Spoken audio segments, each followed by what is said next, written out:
hits somebody or something. Tough to see him go. That second period, what for you was maybe the difference between that and what you guys experienced in the first in terms of what they were able to do and how you were able to counter? I mean, they came out and played hard tonight. I think we probably deserved what we got. They were the hungrier team. They executed and took advantage of their opportunities. What can you do when there's a flurry? I mean, we saw that in Game 1 as well, where they scored quickly. Is there something that can be done in that moment to stop bleeding? You got to handle it. It's just the momentum of a hockey game. You got to find a way to shut it down quick and try and get momentum in your favor. How much was the momentum of that moment dictated by the injury to Miro, and how much did that maybe take some of the wind out of your sails? I mean, other guys got to step up. I think, personally, I was probably one of our worst players. So, we'll fix it. We'll move on.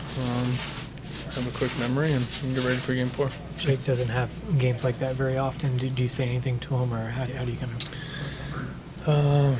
I mean, he's a professional. We didn't really help him out at all. He'll be fine. He'll bounce back. He's a great goaltender, and that's what they do.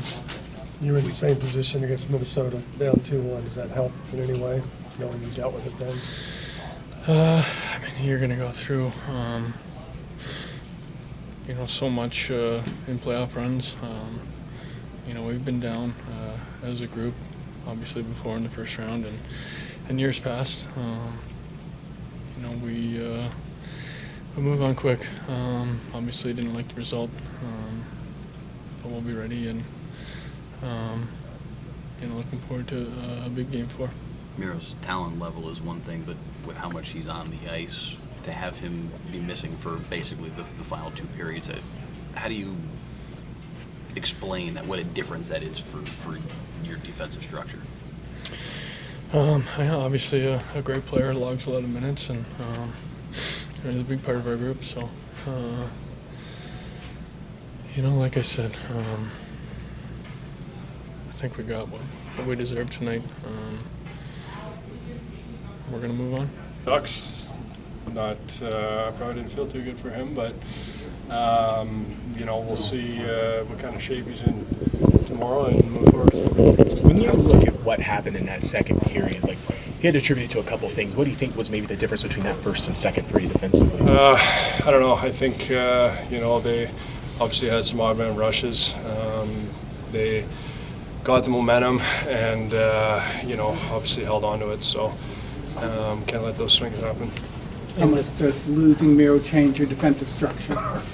But I don't even know if he's lost it. We'll see, what happens tomorrow and go from there. But he's a pretty good player. In this game, it just seems like his loss was felt pretty heavy. And you only had 5 D-men, too. Yeah, he's a great player, so we'll see.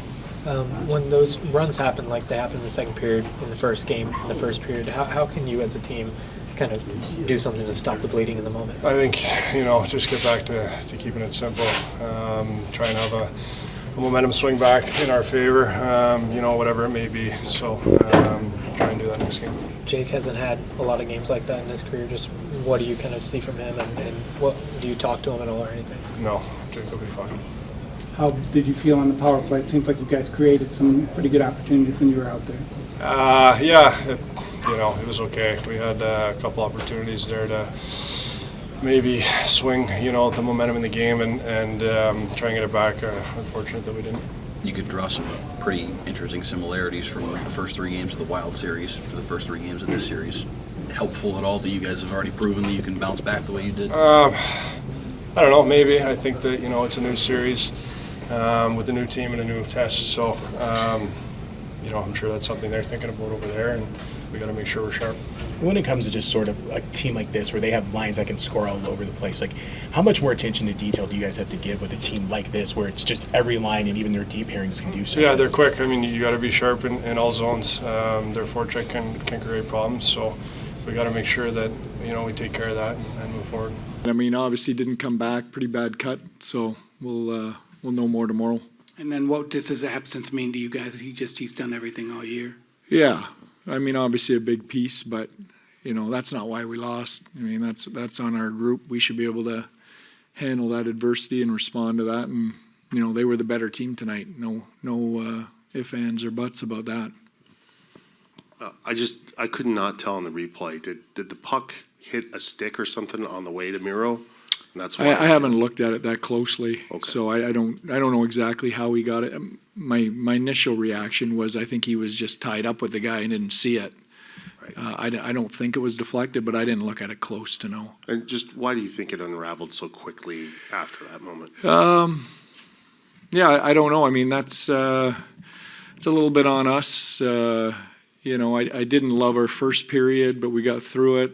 It's 0-0. You know, the first goal, they grabbed that momentum and ran with it, and we didn't have a response, which was unfortunate. I think, you know, the good news is, you know, it really mirrors our Game 3 in Minnesota. We were in the exact same spot, played pretty much the exact same game, and you know, responded the right way in that series. So we've got to make sure that happens here.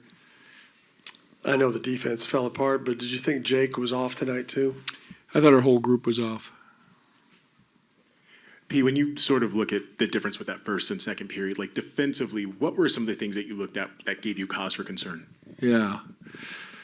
I mean, what didn't give me cause for concern tonight? I mean, you know, we just, you know, we didn't stop the bleeding. You know, we gave up all kinds of different goals and opportunities. I wish it was one thing. I'll have to look at the tape, but, you know, just they were better, you know, in just about every area than us tonight. Kind of a two-part question. Did you consider pulling Jake earlier in the game at all? And then secondly, he doesn't have these kind of games often. Do you talk to him after the game like this? Yeah, I haven't got a chance to talk to anybody yet, but I will. You know what? We were looking. Well, we considered all options in the second period. You know, at that point, you know, we weren't in that hole. It was not like we were playing great and Jake was letting in goals. I mean, you know, we weren't very good in front of him either. So, you know, I didn't feel